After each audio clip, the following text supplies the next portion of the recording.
Bonjour Ludivine, naturopathe, praticienne Reiki. Bienvenue sur ma chaîne YouTube.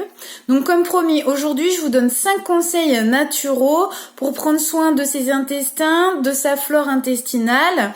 Le microbiote et la flore intestinale, c'est la même chose. Elle est composée de bonnes bactéries, nos probiotiques.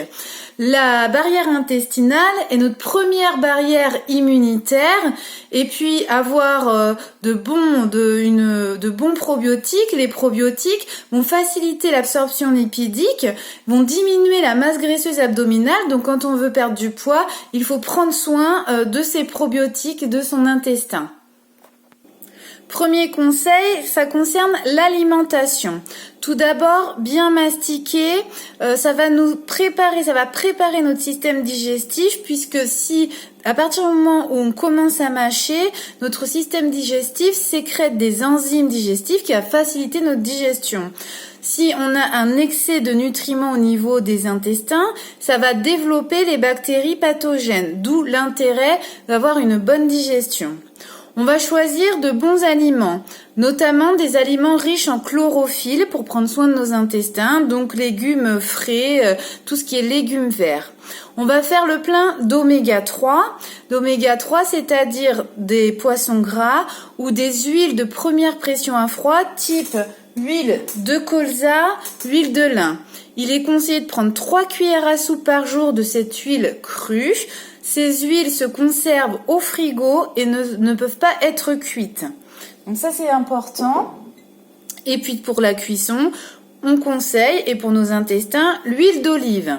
Ensuite, on va favoriser les aliments riches en oléagineux, et les aliments riches en céréales complètes, semi-complètes. Vous allez également avoir tout ce qui est frais, de saison. Ça va vraiment aider notre digestion et ainsi chouchouter nos intestins. Deuxième conseil, ça va être de travailler sur notre transit. Il est conseillé d'aller au moins à la selle 1 fois par jour. L'idéal serait même 2 voire 3 fois par jour. Donc pour faciliter notre transit, il faut boire beaucoup d'eau, 1,5 litre d'eau peu minéralisée par jour, faire l'exercice physique, donc forcément pas des prouesses sportives, mais au moins marcher 15 minutes par jour, manger des fibres, des aliments riches en fibres. Le transit, c'est important parce que si dans votre côlon il est obstrué par vos selles, du coup ça va diminuer ses fonctions qui sont vraiment principales pour une bonne santé. Ensuite, je vous propose de travailler sur votre respiration. Le fait de bien inspirer, expirer, respirer en conscience, en pleine conscience, ça va permettre une meilleure mobilité du diaphragme, et le diaphragme qui va se soulever et se baisser va aussi travailler sur la souplesse de nos organes et par exemple détendre tout ce qui est estomac, intestin, les organes liés à notre système digestif. Par ailleurs, travailler sur la respiration, c'est aussi nous aider à retrouver un état de détente. J'arrive donc au 3e conseil qui est la détente. Notre cerveau est toujours en connexion avec nos intestins. Donc ressentir du mal-être, de la fatigue, de l'épuisement, c'est normal, ça arrive à tout le monde, mais il ne faut pas que ça s'installe. Il est important de toujours prendre soin de notre sphère psycho-émotionnelle pour prendre soin de son corps physique. En tant que naturopathe, je peux très bien vous accompagner sur tout ce qui est lié aux émotions, au mental, et toutes les émotions, le mental qui est négatif, ça va venir vous prendre de l'énergie, vous pompez vraiment de l'énergie, vous épuisez, et puis du coup, les premiers impactés, ça sera nos intestins, notre microbiote intestinal. Donc très important, travailler sur la détente, prendre soin de soi. Pour illustrer ce que je viens de parler sur la détente, je vous présente une citation de Chopra Diprak. La santé n'est pas seulement l'absence de la maladie, c'est une joie intérieure que nous devrions ressentir tout le temps, un état de bien-être positif. Quatrième conseil, ça va être de nourrir notre flore intestinale, nourrir nos probiotiques. Donc on va leur apporter des prébiotiques que l'on trouve dans certains aliments, notamment les aliments fermentés, alors les vrais yaourts au lait fermenté, du coup le fromage cru, toujours avec modération, le chou de choucroute, il y a certaines boissons comme le kombucha, le kéfir ou le lait ribot qui contiennent des prébiotiques, et puis le vinaigre de cidre qui est vraiment un médicament naturel fabuleux. Donc le vinaigre de cidre non pasteurisé et bio. Enfin, le cinquième conseil, c'est de renforcer notre flore intestinale en leur apportant de nouveau des probiotiques, faire une cure de probiotiques pour multiplier nos bonnes bactéries au niveau des intestins et surtout du gros côlon. Pour les enfants ou pour les adultes, il y a des périodes dans l'année où vraiment il est nécessaire de faire une cure de probiotiques. L'idéal, c'est d'être conseillé par un naturopathe pour ces cures. Donc par exemple, ça va être avant l'hiver, puisque je vous disais, la barrière intestinale, c'est la première barrière immunitaire, donc ça va renforcer nos systèmes immunitaires. Si vous voyez que vos enfants, toujours même période de l'année, font des verrues ou des molluscomes, ça veut dire qu'à un moment donné, leur système immunitaire est fatigué, donc prévenir ces moments et leur proposer leur faire une cure de probiotiques.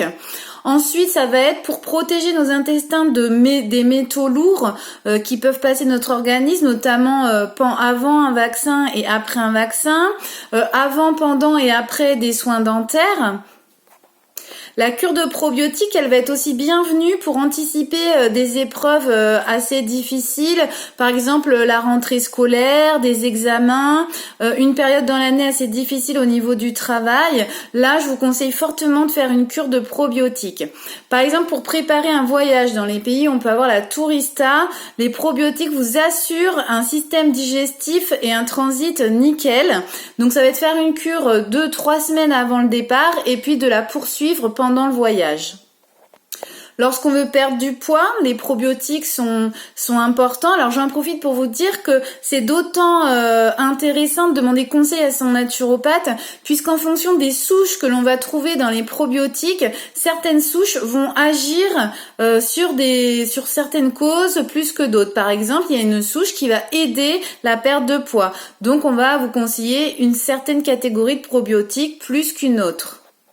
Évidemment, si jamais vous avez des gastro l'hiver, vous pouvez prendre des probiotiques pendant la gastro parce que, encore une fois, selon les souches, certaines souches vont plus lutter contre les agents pathogènes que d'autres. Donc là, on va vous conseiller une autre sorte de probiotique, donc pendant une gastro et puis après pour rétablir au plus vite nos intestins. Si vous ou vos enfants devez prendre aussi des antibiotiques, c'est important après la prise du traitement, après la période de traitement antibiotique, de faire une cure de probiotiques, puisque les antibiotiques vont venir détruire les bactéries qui sont pas bonnes pour votre santé, mais elle va pas trier entre les bonnes et les mauvaises. Donc elle va venir aussi abîmer votre flore intestinale. La cure d'antibiotiques va venir abîmer votre flore, donc il va être important de se suppléer en probiotiques après. Si vos maux persistent malgré ces cures de probiotiques, il se peut aussi que votre paroi intestinale soit perméable. En effet, après plusieurs agressions, le stress, l'environnement, l'alimentation, prise de traitements lourds, vos parois intestinales peuvent s'abîmer. Elles vont un petit peu laisser passer beaucoup plus d'éléments, donc du coup des éléments pathogènes qui seraient censés être éliminés, vont revenir au niveau du foie et dans notre organisme. Donc on peut créer ainsi la maladie, on peut créer des inflammations et puis nos probiotiques vont également fuir du gros côlon, donc du coup on est beaucoup moins protégé. Donc quand la cure de probiotiques ne suffit pas à réparer certaines causes, à diminuer nos difficultés, il est fort possible que votre naturopathe vous propose de travailler sur la perméabilité de vos intestins. Je vous remercie pour votre écoute. J'espère que ça vous a apporté des choses. Si vous avez aimé, vous n'hésitez pas à liker, à cliquer sur abonner, à partager. Je vous laisse aussi aller voir mon site internet et voir toutes les consultations que je peux proposer en visio à distance. Le lien est inscrit dans le texte en bas. Et puis je vous retrouve la semaine prochaine pour vous présenter certaines plantes aromatiques qui est facile d'avoir dans son jardin ou sur un balcon. Et puis je vous expliquerai tout ce qu'elles peuvent apporter. Je sélectionnerai quelques plantes. Voilà, je vous souhaite une très bonne semaine et je vous dis à bientôt. Au revoir.